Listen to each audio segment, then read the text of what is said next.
Well, good afternoon, ladies and gentlemen, and thank you so very much for joining us on what is turning into our weekly pivot call. We have a really large number on the call today of attendees. Over 300 of you are joining us today, so we really appreciate all of you taking the time to come together as we kind of navigate our way through what is becoming, it seems, a day-to-day thing that we need to monitor with all the changes that are occurring. Today we have some tremendous guests with us today, and I'm going to introduce them in just a moment. But before I do, I'd like to talk a little bit about navigating the call. If we could go back one slide, please. I want to let people that are new to our webinar know that we are in webinar format. And what that means is that we have panelists who can sort of mute and unmute themselves, but with so many guests, as you could imagine, and extraneous noises, it's kind of prudent if you're muted. And then if you want to ask a question when we get to the Q&A portion, you can raise your hand electronically. And you're also able to chat. There's a chat functionality. I'm sure you're all becoming very skilled at using Zoom, so I'm probably preaching to the choir. But you will be unmuted or muted until you raise your hand, so I just want to let you know that. We'll be on for about 45 to 60 minutes, and we will be sending a poll out at the end of the session asking for feedback, as we always like to do. I want to remind you that today's session is being recorded, so please know that. Thank you. All right. On our call today, we also have as co-host Sean Heelan, Business Growth Manager for the Midwest in Minnesota and Wisconsin. Stacey Gillen, Executive Director of Business Growth, also in the Midwest, covering Indiana and Wisconsin. Rob Bergeron, Business Growth Manager, covering Northern New England, and Deb Chamberlain, Business Growth Manager, covering Southern New England. And now I'd like to introduce our guests. And I want to really thank you both for being here today, because I know how extraordinarily busy you are. Welcoming Steve Murray, who's president and owner of RealTrends, great friend to Remax Integra, as well as a new friend to Remax Integra, David Bassin, who's senior director for franchise relations with Boefly Business Loans. And he's going to help edify us, give us a high-level overview of the CARES Act and the kind of relief that we as small business owners and independent contractors can lean into. More to follow on that. I will tell you, David, they've been hit with absolutely extraordinary number of loan applicants over the weekend. The application for the paychecks was you were able to start applying for paychecks on Friday, and I think it's almost bringing servers down. With all that said, thank you, David, for being with us today. I'll turn it over to you. All right, thanks, Fiona. Let me just make sure that I'm able to share my screen effectively. So if Sean, you could turn your sharing off, yep? Yep, absolutely, here you go. Thanks. Okay, can you guys confirm that you could see my screen? I can. Yes, we can see that now. Thank you. Great. Thanks, Fiona. Also, thanks, Sean. Obviously, we put this together relatively quickly over the last 3 to 4 days, and I'm glad that I could join you guys and all of the participants who are on with us to try to give a high-level overview of the Paycheck Protection Program.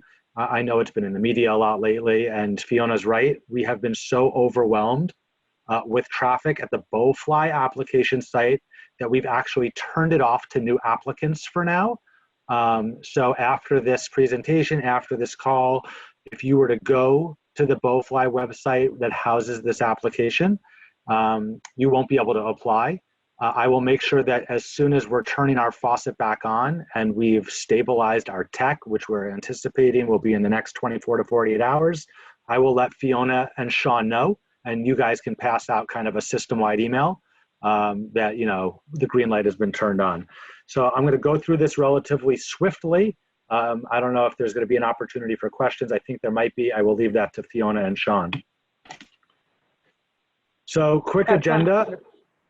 So some good news if you're an existing SBA borrower. I'm not going to spend a lot of time on that. I'm going to spend the majority of my time on the actual PPP program and how it works, how the loan size is calculated, how the amount of forgiveness is calculated, and I'm going to skip that last part about how to get started for now. Quick overview about where everybody in the country stands. This is one of the fastest passed pieces of legislation ever. So just a quick overview. The Senate approved the CARES Act on March 25th. The House approved it on the 27th. The President signed it into law that same day. The SBA technically had 30 days to issue their guidelines, but they issued limited guidance 3 days later on the 30th. And last Friday was technically the first day that loans could be processed by banks. I say all that just to highlight that this is one of the fastest moving animals ever. $349 billion was authorized as part of this CARES Act for small business owners to get some relief and some payroll protection. Firstly, if you have an SBA loan as part of the CARES Act, you automatically are going to have the SBA cover the next 6 months of principal and interest payments. It's meant to be automatic. If you haven't already connected with your current SBA lender, I would encourage everyone on this call to make that the first thing that you do when we hang up, to make sure that those 6 months of interest and principal and interest payments are going to be covered by the SBA. If you've already paid any loan payment towards an SBA loan on or after March 27th, your lender is actually required to inform you that you have the option of receiving that payment back or applying the loan payment to reduce the principal balance. It's true that in the last 8 days, Boefly has taken in over $2 billion of loan applications. One thing that people are hearing a lot about is this EIDL loan. That's an economic injury disaster loan. A quick note on the difference between these PPP loans and these EIDL loans. An EIDL loan is a loan that's issued directly by the Small Business Administration. It is not a new product. It is a loan product that has been around for years, and it is commonly used during tornadoes, hurricanes, natural disasters of the sort. There's no forgiveness feature, and one of the most important distinctions beyond that is that banks do not make that loan. I want to repeat that. Banks do not make EIDL loans. Those loans are exclusively issued directly by the SBA. And if you'd like to apply for an EIDL loan, there is only one place to do it, and that is sba.gov. Again, if you want to apply for an EIDL loan, there's only one place to do it, and that is on the sba.gov website. The PPP loan, this new product that is part of the SBA CARES legislation, is issued by banks, much like SBA 7A loans or 504 loans. That means that instead of having one potential lender, the SBA itself, there are thousands of potential lenders. So there are more aisles in the grocery store to shop for this loan. If you Google it, you'll find that last week, the SBA finalized a universal application for this product. And Boefly and other fintech firms have built a front end that allows people to apply digitally, where we will populate that PPP app for you. Here's to how you determine eligibility for this PPP loan. 1, you had to have been in business with at least $1 of payroll expense as of February 15th. 2, you have to have less than 500 employees. That is really it. Everyone's been impacted by COVID-19. The president has issued a federal disaster. Most governors have as well. So as long as you are in business on February 15th of this year with at least $1 of payroll expense and you have less than 500 employees, you qualify. Here's how the loan size is calculated. I'll get into a little more granularly, but first let me take a step back. And here's the thinking that the government had, that Congress had. You qualify, you are eligible for 2.5 times your average monthly payroll expense. What payroll includes is a broad definition, but let me repeat that. Look at your last 12 months, whatever your annual payroll was over the last 12 months, divide that by 12 to get your average monthly payroll, multiply that by 2.5, and that is your calculated loan size. It's done based on that equation. You don't get to opt for a certain amount of dollars that you want. It is totally based on your payroll over the last 12 months. So for example, if your annual payroll over the last 12 months was $600,000, that means that your average monthly payroll was $50,000, and your loan size is going to be $125,000, right? 2.5 times your average monthly payroll. Here's what's included in the definition of payroll for the purposes of calculating a PPP loan. All salaries up to $100,000. So if you have an employee who made $107,000 in a year, you're only going to be able to use $100,000 of that salary in the calculation of this PPP loan.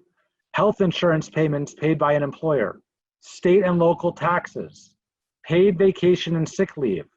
If you as an owner of a company have a draw or pay yourself similar to the salaries of others, you can include up to $100,000.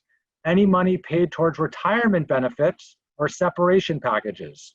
Those are the buckets that banks are directed to look at in calculating payroll for the purpose of these PPP loan calculations. Once you get your loan, any money that's spent in the 8 weeks after you get your loan on payroll, rent, mortgage interest, and utilities is forgivable. Here's one caveat that was added at the end of last week that was not in the original legislation, and that's this: 75% of those proceeds must be spent on payroll. Why? Because Congress's intent behind this loan program is very clear. They want small business owners across the country to keep employees. And in order to incentivize that, they are going to forgive a significant portion, if not all, of the loan, as long as it's spent the way the government intends and wants you to spend it. Again, I'm going to repeat this. Congress's intent is to create a loan program that helps small business owners keep their employees during this crisis. Here's how loan forgiveness is calculated, and it gets a little tricky, but I'm going to do my best to explain it in as simple a way as possible. Any and all loan proceeds that are spent on eligible purposes in the first 8 weeks after the loan is made are eligible for forgiveness. What are those eligible expenses? Payroll, rent, mortgage interest, and utilities. The amount of that, the amount of the loan that's forgiven is built around this concept of full-time equivalents, or FTEs, retained per month. And there's still guidance that, believe it or not, as of today, banks are waiting on from the SBA as to how this is going to be calculated. But here's the general understanding based on the guidance that's been given so far, okay? Any decrease in full-time equivalent employees over this 8-week period will proportionally be applied to the forgivable amount of the loan. Full-time equivalents, as I said, is still being defined by the lenders in consultation with guidance by the SBA, but early consensus is that it's going to be based on factors driving the payroll amount. Here's an example that I think helps to make this clear. Let's hypothetically say that you get a PPP loan for $1 million. For those of you who are doing math quickly, that means that your average monthly payroll would be $400,000, right? 400,000 times 2.5 yields a loan amount of $1 million. Let's say that in the 8 weeks after you get that loan, you use all of those proceeds on qualifying expenses, right? So at least 75% has been spent on payroll, and the rest has been spent either on payroll, rent, mortgage interest, or utilities. You would think that the full 100% $1 million loan would be forgiven. However, here's the big asterisk. If you had 20 full-time equivalent employees before this crisis started and now have 10, you're only going to be given 50% of that loan as a forgivable portion, and at the end you'll be left with a $500,000 principal loan. We'll talk about what the terms of that loan look like in a second. If, however, you maintain all of the full-time equivalent employees that you had prior to this crisis, then the full $1 million would be forgiven and you be left with no loan balance. Whatever loan you're left with, here's what the terms look like. And again, things are moving so fast that the interest rate on these loans has actually changed 3 separate times over the last 7 days. When the legislation first got passed, it was stipulated by Congress that these would be 4% loans. Then the SBA, when they were issuing their regulatory guidelines, changed it to 0.5% loans, 0.5%. As you can imagine, banks went crazy. They said there's no way the economics could work at 0.5%. So the SBA, in consultation with the banking industry, raised it to 1%, and that's where we're at now. So whatever loan you're left with after forgiveness is going to be a 1% fixed interest rate. The term has changed too. It is now a 2-year term. Originally it was a 10-year term, but now you're looking at a 1% fixed rate on a 2-year term. The first 6 months after the loan is issued and the forgiveness is determined is automatically deferred, all principal and interest payments for 6 months. And at that point thereafter, you're looking at a 1% fixed interest rate repayable in 2 years from the time that the loan was forgiven, or at least the forgiveness portion was determined. There's lots of no's that are specific to this loan product that are not common or what we're not used to for the SBA program. Like I said, there's an automatic 6-month deferment period on all principal and interest payments. Here's some things that distinguish the PPP loan from other SBA products. There's no personal guarantee required. There's no collateral required. There's no affiliation or credit elsewhere exclusions typically found in the SBA 7A program. There's no prepayment penalty. That's true of all SBA 7A loans already. No bank fees, no SBA fees. If and when Boefly is back online and accepting applications, there's no Boefly fees. So again, any loan amount that's not part of the forgiveness is a 1% fixed rate on a 2-year term. Here's what you can expect to be required to present to lenders when you apply for these PPP loans. Copy of your driver's license, copy of 12 months processing records. So for example, if you use ADP or some other processing agent for your payroll, that's what a processor record is. Payroll tax filings to verify 12 months of your payroll, like a Form 941. Insurance forms to confirm any expenses that you've paid towards a group insurance plan over the last 12 months as an employer. For an owner draw or a sole proprietor income, we're looking at income and expense statements or some kind of bank records sufficient to verify these payroll-related items.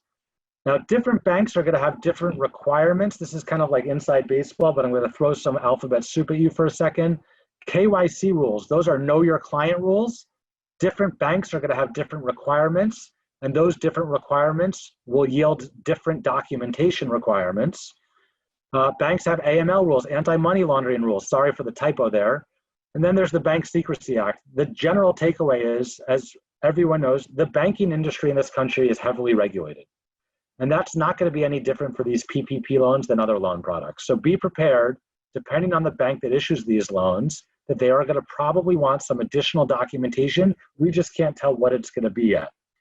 Now, like I said at the outset, Boefly has currently turned off its application. Our expectation is that we're going to be coming online again in the next 24 to 48 hours. I will be letting Fiona and Sean know once that is. But if you were to go to the Boefly site right now, we're not taking any additional applications. So if you have a local lender who has already reached out to you, or a local bank that you do your business loan processing with, by all means, connect with them. If they say they could process these PPP loan requests and get you an SBA authorization, God bless them. Move forward with them if you can. If in 24 to 48 hours you're still looking for a lender, that's where Boefly comes in. And my strong expectation is that it's going to be sooner rather than later. Our IT team is working on stabilizing our website so that we can take on more applicants.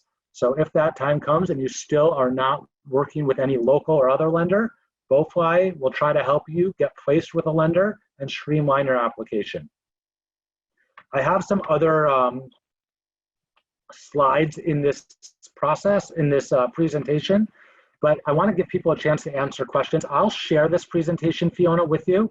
so that you could then disseminate it if you'd like. But I know that I've already taken a fair amount of time, and I know that we're limited. So if you wanted to open up to questions, I'm happy to answer those that I can. Absolutely. One question I have already is, could you speak about how agents can lean into the CARES Act as independent contractors? Our broker owners or our franchisees actually have a combo of 1099 employees as well as, employees as well as independent contractors. And I know there is a provision for independent contractors in the CARES Act paychecks. Sure. So this is another. Yeah, so this is another area that's actually shifted a lot in the last week since the legislation was passed. Originally, it was thought that small business owners, in calculating their loan amount, right, and calculating the amount that they were eligible for, could include 1099 employees in that loan calculation, right? Employees that were paid via a 1099 form. That has since changed because independent contractors, 1099 folks, can now apply themselves for the PPP loan. That is a new, and I think for this group, probably a very important development. So let me repeat, 1099 independent contractors are now eligible to apply for a PPP loan themselves. It also means that for small business owners that pay independent contractors, those 1099 annual payments are not included for the purpose of calculating these loans.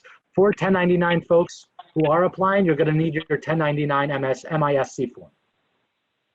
All right, and what is the calculation like for an independent contractor? Could you just go over that? Because I know there's a cap on that as well.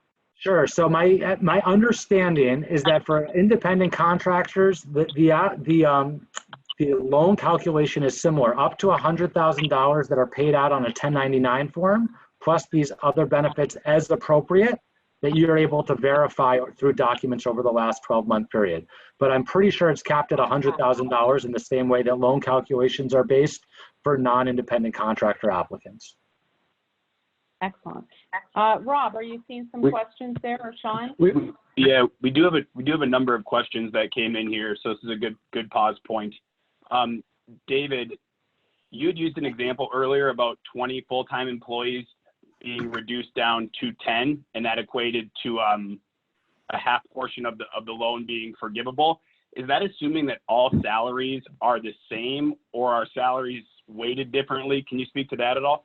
Yeah, so I believe I understand the question, and I don't think it's a per employee salary so that all salaries have to match identically. I think it's kind of a grouped amount, but there's one caveat to that.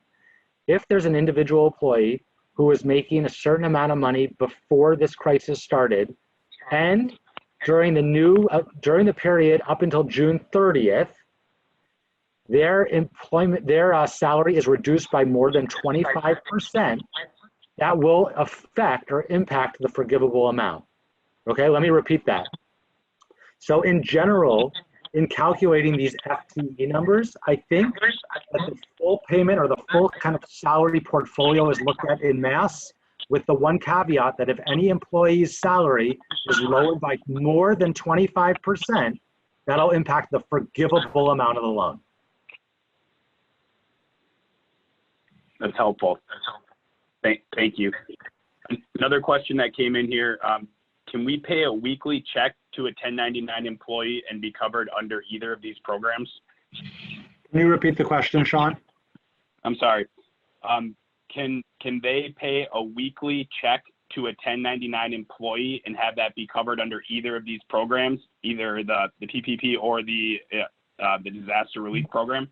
So I don't know about the EIDL loan, but I suspect that under the PPP loan, that would be totally fine. I'm going to check on that, and I will make sure that the answer to that question is both posted to our FAQ page, and I'll email it to you guys as well. But I can't see anything kind of thematically wrong with that. Awesome. Let's see what else we have here. A number of questions have funneled in.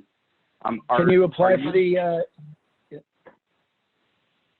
I was going to ask, are you using a full-time employee number on that 2/15 date to determine whether you keep the same number during that 8-week period thereafter? So you actually have two different periods that you're able to elect to compare those FTE numbers. So you could even, once the loan is issued, to make that comparison, you can either look back to the period from February 15th to June 30th in 2019, or you can look back to the period from January 1st to February 29th of 2020. The borrower gets to elect which period they want to use for the purpose of making that FTE comparison. Got it. Is E&O insurance included under this plan? Can you repeat the question? Is E&O insurance, errors and emissions insurance, included under this plan? I don't know. I don't know the answer to that. If you could actually, Sean or Fiona, if you could email that question to me, I'll do my best to get an answer. Also, I saw Rob was asking a question about can you apply? I'm guessing it was can you apply both for an EIDL loan and a PPP loan? Yep. So the answer is yes, you can. Also, there is a $10,000 advance on an EIDL loan that's fully forgivable. So if you've already applied for an EIDL loan and you were denied, apply again because you still might be eligible for that $10,000 advance. Here's one catch about applying for both. You absolutely can, but you cannot use loan proceeds from both towards the same purpose. So for example, you can't use an EIDL loan to pay June payroll and also use a PPP loan to pay it. But as long as you're using the loan proceeds for different purposes, so let's say you want to use an EIDL loan for some working capital costs and the PPP loan to pay your payroll, totally fine. Got it. Do you have to be a corporation, or are these available for sole proprietorships as well? Absolutely, great question. I'm sorry for not addressing that. You absolutely do not need to be a corporation. You can be a sole proprietor, you could be an LLC, you could be an S Corp, a C Corp, any entity is eligible for this. You could be a nonprofit, actually. Great. This is awesome. The questions keep funneling in here from Christopher Kelly. The document list that you had alluded to, David, is this prior to getting the loan or proof after you've taken the loan? So it's prior to getting the loan. It'll be part of the application process. Banks will need these documents in order to process the loan. Once the loan is issued and you're then using it in that 8-week period, to be eligible for forgiveness, you're going to need to verify how you used it. So there'll be other documents once the loan is issued that you'll need to funnel back to the bank, or I should say to the SBA through your lender, in order to qualify for forgiveness. And no, I'm not exactly sure what those documents are yet, but it's documents to verify that the money was spent on an eligible expense: rent, mortgage interest, utilities, and payroll. Got it. We have another one that came in here. 1099 agents that have their own LLCs or S Corp set up, how would this work? For example, if their total income paid to them from their own LLC or S Corp is $100,000, how do owners draw on one's work? Can we as owners max out our draw at 100K and not use the monthly 2.5% calculation? So I'm not sure I understand the question, but I think I do. I think it's if you are a 1099 employee but also have an LLC formed, and that's kind of almost how you're paying yourself. Is it like that? That's what I'm reading this as. I think it is. And I mean, I can't answer that question, that technical question specifically, but I will answer it kind of thematically, which is this. Every bank, the SBA, they want to make sure that this loan is issued consistent with their expectations of why this program was created. Obviously, like any other loan product, they're going to be on high alert for fraud. So I think in that example, not that that was a fraudulent example, but I think as long as you're not duplicating payments through 2 loan requests, then I think you're fine. So on that number, on that $100,000 number, it would be $100,000 for the year. Remember that, divided by 12 to get your average monthly payroll, multiplied by 2.5. Whether you're doing it with the EIN from your LLC or as your 1099 is probably somewhat irrelevant, because I think it's going to yield the same loan amount. Okay. note from Kathy Martello here. Can we use more than 75% towards payroll? Allocate Can more and of the- should, absolutely. Oh my God, yeah, if you're doing that, the government's gonna love you. Then you're doing exactly what they want. Listen, they want you to use 100%. Think about it. It is the absolute #1 priority of the US government, of Congress, to keep as many Americans employed as possible, right? So if you want to use more than 75% on payroll, you are an absolute winner in the eyes of the government and probably all those people who you're paying as well. Awesome. Glad we got that cleared up. Another good question here from Michael. Given that the funds are dispersed from the lender on a first come, first serve basis, and there seems to be a little bit of a delay, is there any reason that we couldn't apply with multiple lenders? No, great question, and it's a question that we're getting a lot, but let me just calm some nerves that we've been hearing about. There's $349 billion authorized. If by the end of today, $9 billion have been approved and applied for, that's still an incredibly small percentage of the full amount. So I don't have any fears personally that this amount is going to run out anytime soon. Also, there's been a lot of chatter on Capitol Hill that if it did, everyone in Congress on both sides of the aisle is fully prepared to reauthorize for additional funds, right? They want the 30 million small business owners in America to get the money they need to keep people employed. But the answer to that question is yes, you can apply with multiple lenders. The dispositive number, the thing that locks you in with a lender is not an application, it's not their processing, it's something called an E-Tran number. So the way the SBA system works is that the SBA takes their applications, they submit them to E-Tran, they submit them to the SBA through E-Tran, and once there's an E-Tran authorization, then you're locked in with that bank, and the question just becomes, when do you get your money? Following. Good question there. Another question that came through that I think is really beneficial here. On the PPP application, there's a question that asks if they're a part of a franchise system. Can you speak to that a little bit? What's the reasoning behind that? So I think it's a yes. It's just a question on a universal PPP app. Franchisees and non-franchisees alike are eligible. So I don't think there's any impact on eligibility. I think they're just trying to collect that information for their kind of data reporting.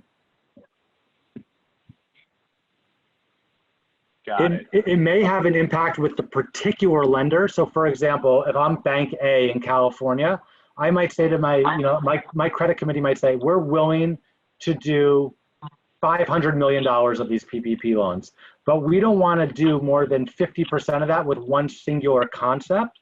So it may be for banks to collect that information to make that determination consistent with their credit committee.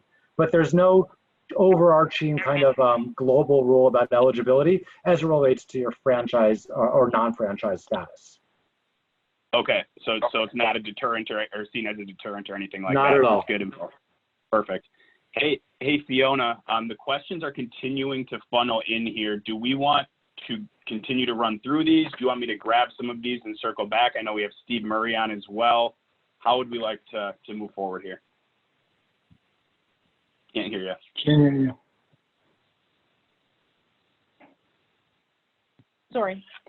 Yeah, I'm noticing that we are in a bit of a time crunch, and I promised to David, because they have been hit so hard, that we would stick really on time with him. So look, excellent presentation. Thank you so very much for coming and providing this really comprehensive explanation as to the CARES Act as it relates to specifically, of course, the paychecks, which is, of course, what everybody wants to know about right now. What we'd love to do is we'll continue to send your questions in. We will accumulate those questions, and then we will circulate a document of answers back to you. That's for everybody that's participating in the webinar. And then we can be respectful of David's time. David, thank you so very much for everything, for the time you spent with us. Yes. Fiona, just real quick, I have had one question come in numerous times that I would just like to address really fast. I think it will be a quick one, but it has come through multiple times. Does this loan impact an agent's ability to collect unemployment? Yes.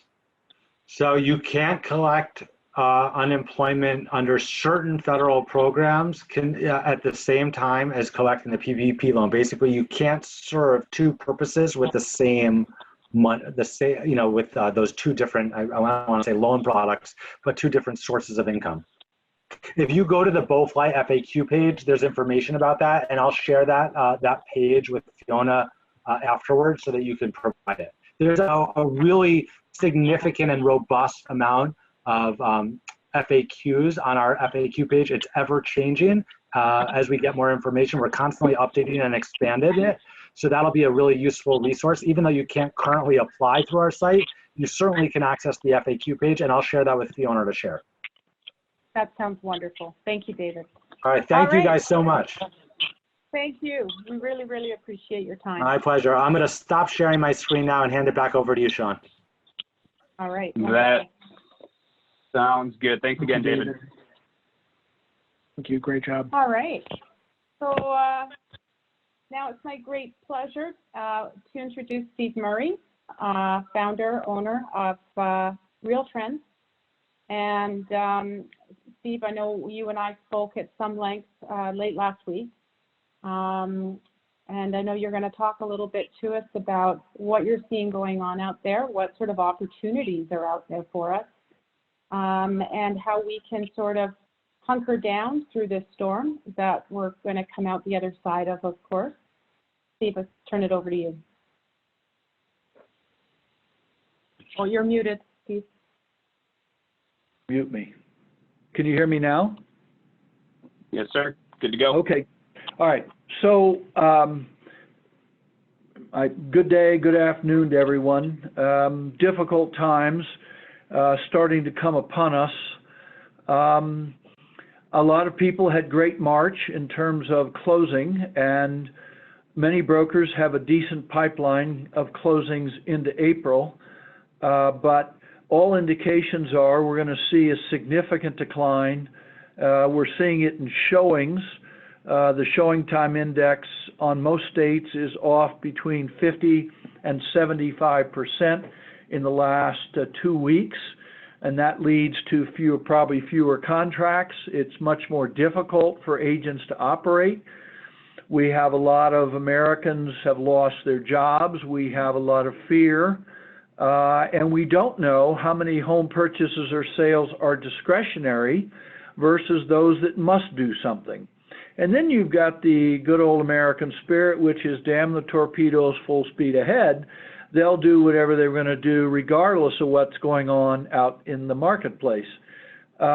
We just don't know what will happen in written business in April, May, and June, but a safe bet is it's going to be, and I have people disagree with me, let's say the best case I'm betting is down 35% or 40%, and the worst case is down 70 to 75% in the next 3 months, just depending on what happens with this virus and whether mitigation and testing starts to lower numbers and starts to lower the fear. Most states have allowed agents as essential people to continue their trade, if you will, under some very tight restrictions on interacting with human beings and showing property. We just don't know what the outcome will be. No one does. Given that, I have just 2 recommendations I have given to broker owners, and then secondly, I've had a chance to Zoom with a couple of groups of agents, and I have basically the same advice. For brokerage owners and leaders, and this probably doesn't come as a surprise, if you think you've been close to your people, you need to get closer than ever before, starting right now if you haven't already done it, using all available channels, whether it's telephone, text, email, social media, or Zoom, if you will, or Skype, or Google Meeting, Hangouts. You must build yourself a plan to reach out to the agents and staff of your company much more frequently Sometimes those channels and communications are just to see how people are doing. In other cases, it's to convey information. In other cases, it's to ask for information back. You should deploy all of those tactics and all of those channels with all of your people. It's not advisable to go see them personally because of the distancing. It doesn't mean you can't see someone one-on-one. Know that most governors, and I think even the national health people are recommending if you go out to go to a store or going to be around people that you wear masks. But putting all that aside, we have telephone, we have text, we have email, we have social media, and you have meetings like this one, Zoom. I would put together a plan for yourself of spending a lot of your time. It doesn't matter whether you've got 20 people or you've got 300. You need to have a plan where you and your team, if you are a larger firm, that you are in touch with your people. They are fearful every bit as much as you are, and I can't emphasize enough that this is the number one priority right now. Number two, and there's only two, is right now, if you don't already have a plan, start on it when you hang up from this call to find a way to preserve cash.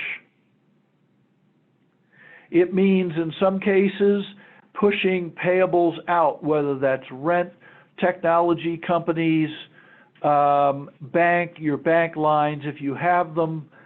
Anything you can do to preserve cash for the next 60 days or so is going to make a huge difference to how you come out of this on the other end. Do I think that it'll be over in 60 days? No. Do I think it'll be over in 90 days? No. But I do think we'll be more stable. We'll be able to read what the conditions are like. You'll have a couple of million, I shouldn't say a couple, 15 to 20 million Americans will be on employment. The states have their plans. The federal government is subsidizing unemployment. For a lot of retail and restaurant workers, they may even be making more with those two stops than they were when they were working full time. I don't, for one, however, think that somebody's on unemployment is going to go out and qualify for a mortgage loan to buy a home. So I think this is a longer-term pullout, but I do think we'll start to see business start to come up in 60 to 90 days. In the meanwhile, do everything you can do. Go through your P&L, your general ledger, find out everywhere you're spending money, and if it doesn't pertain to recruiting and retaining agents and or putting deals on the books, my recommendation is you not spend it for the next 60 to 90 days. That's it. Those are the two things broker owners should focus on right now. I have given exactly the same advice to agents and groups of agents. Focus on reaching out to all the people you know, whether they're customers or not, if they're just friends. I last week made almost 50 calls to broker owners around the country, half of whom I sold their firms for them 3, 4, 5, 6, 7 years ago, and all I did was call to make sure they're okay. From all of those calls, we received 2 or 3 new assignments. I didn't call them to ask them for an assignment. I called to ask, how are you doing? Just that I was thinking about them. As you're a broker owner, you should also keep in mind there's nothing wrong with calling those 10, 15, or 30 agents or teams that you've always wanted to have with your firm. Just call to ask how they're doing. You'd be amazed at the reaction when you call people that didn't expect you to call when you call them. And number two, and I of course share that with agents, You got all the time in the world now. It's a little bit harder you can't drive people around showing homes. Some restrictions won't even allow you to go into a listing to show it to someone. They must go in unescorted. There's and each state has different restrictions. My recommendation is you focus on getting closer to your people and preserve cash. There's really nothing else that matters right now. That's it. That's the story from Real Trends. Thank you, Steve. You talked a little bit about, now you have the time to make some outreach because a lot of us are having to sit and shelter at home. And, I've heard from some people, well, I'm going to wait until after I get, I'm going to put things on hold. How do you continue your momentum through sheltering? What I just talked about, as it does for me, and I'm an old guy, unlike all you guys on the phone who are young people, you have to decide that you're going to crank your emotional intelligence up and your energy, and you are just going to do everything you can do to stay in touch with your people. And as I said, if you have time left, call some people you'd like to have. Just ask them how they're doing. I'll have a document ready, I think, Fiona, by tomorrow, which lists how I recommend what channels you use to communicate what information, how frequently. As it's a simple outline. Here's what you use text for, here's what you might use email for, here's what you might use telephone for, here's what you might use Zoom calls or social media. There's a role each one of them can play. And like I said, there's some that's just calling people one-on-one to ask how they're doing. Is there anything I can do for you? Are you okay? Is your family okay? There's another where I say I want everybody in the company to know what we're doing, what steps we're taking, what our plans are, what services we're going to continue to deliver, and how we will do that.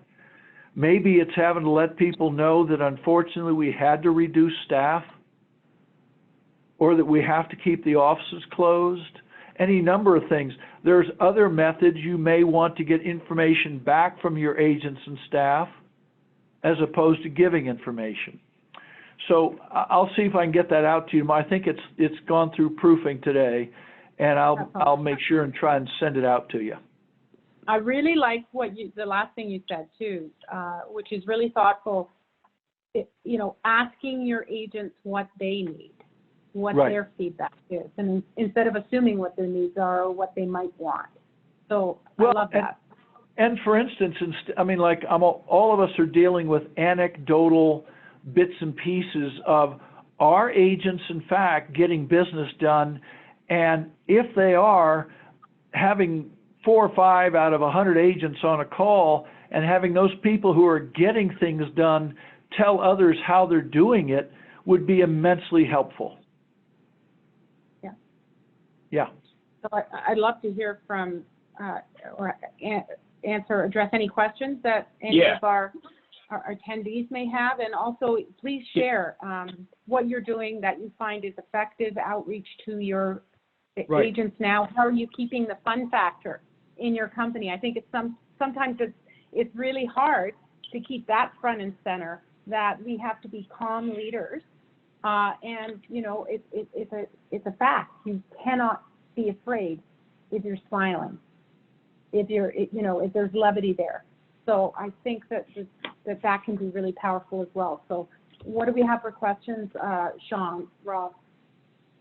Yeah, Steve, we had a question come in from Jim here. Is there any advice that you can give to us that we would be able to turn and give to clients, homeowners or investors, anything that the CARES Act includes regarding mortgage payment or how they can work with their commercial clients on that? Really any advice that we can take to our clients? The only area I've done a little bit of homework on is this whole issue of mortgage payment forbearance. And for any of my current homeowner clients, I would go, I don't even know I can't tell you off the top of my head where to go look, but under the CARE Act, I think you find a section about mortgage forbearance.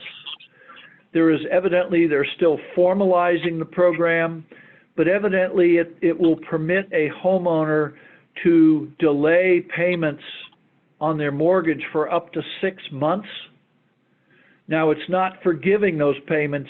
Forbearance means you'll still have to pay them later, but it could be people that are in trouble with their employment situation. And, you know, the thing that occurs to me, and I'm sure others have thought about it, there's an awful lot of two-income households where both paychecks are required to get through, you know, the month and pay the bills and whatever. And what happens when both of them lose their jobs? And so the forbearance may be something to look into. I haven't done the homework on it. I've read a few things about it, but have not seen that that's been finalized. It obviously threw the secondary mortgage market into a total tiz, because if if the servicers aren't collecting payments, then how is the bondholder going to get their interest returned? So you say that's a good thing to do. Now, on landlords, what I did here is I wrote my landlord 10 days ago and said, I respectfully request a deferral of April and May rent payments, but I will pay you back before the year is over. Now, fortunately, I'm in a building that I built with some partners, and we sold it a couple years ago. We know the new owners, and I'm also 40% of the rent in the building. So for somebody that big to not pay for 2 months, but it's not like this is part of a real estate investment trust. This is just a private family that owns it. And it's unusual, but I haven't heard back from them. That was about 10 days ago. I don't know what, so I didn't pay April, because I told them I wasn't going to. Mm-hmm. So we'll see. We'll see how that turns out. All right. And Jim, good question on the mortgage deferment question. Steve, really good answer. I will send that question along with the rest over to David Bassin as well. See if he has any additional feedback on top of what Steve already addressed. Yeah, and we're right now actively trying to organize a legislator for next week's pivot call. He's actually one of the drafters of this act. So we're working behind the scenes on that. And by the way, I think it's really helpful that Boefly can help you organize this. I spent the better part of 3 days and 7 hours talking to a senior banking officer at my bank, where I am, quote, a tier 1 client. It took us that long to figure out the portal that I had to fill everything out on and make sure it was right and complete, et cetera, et cetera. And I'm still waiting to hear whether they've processed. Let's see what they say. Here's in terms of the system we use. Book of means your file looks good enough to secure the SBA funds, and then we'll go to final underwriter to make sure you have all the backup, and then they'll confirm you're good to go. Probably another few days. Yeah. So there you go. I'll be rich and I'm going to retire. There you go. Not hardly. Thanks for that. It was so kind of David. They had literally over 11,000 applications in 2 days. So yeah, that's the server. I called and got on my bank's list 10 days ago. Yeah. So I went through all of this, even though I was, according to the senior bank officer, I was number 3 on their applicants. Yeah. And it still took a lot. Well, as David has said, the banks are being used as a point of distribution, if you will, to move this money out faster. But there's some challenges in that they didn't know what was going to be required for underwriting. So now you've got your bank coming back saying we're going to need this, or this for underwriting. And so they've really just had them sitting on a desk waiting for this information. So, can you imagine the federal government forcing the banks of the country to lend $350 billion at 1%? Yeah. And it was rumored that it was going to be 0.5 on Friday. I know. So I'm a bank, and I'm going, I want to loan that kind of money out at 1% for what reason? Yeah. And the federal government says, because we gave you a charter to operate. Yeah, there you go. All right. There you I go. hope this was Any helpful. other questions we have? It was very helpful. We always appreciate you coming and speaking with us. You always have incredibly sage advice, so thank you for that. My do you have pleasure. any other questions out there at all, or anything that anybody would like to share? Lots All right. and lots of questions. I think we'll circle back and grab those Yep. collectively as a group, and we can get with Steve and David and get that figured out. So we're kind of up against the clock. We'll circle back with you for sure with another Q&A. And if we feel the need, I know David had mentioned he might be available again later on this week. And, you know, once their site is back up and running, agents can go and utilize this site to make application for paychecks. So just, Great. I want you to be aware of that. But right now, don't go there or we won't get that site back up and running the way it needs to be. All right? So thanks very much, you all. everybody. Wishing you a wonderful afternoon. Take good care.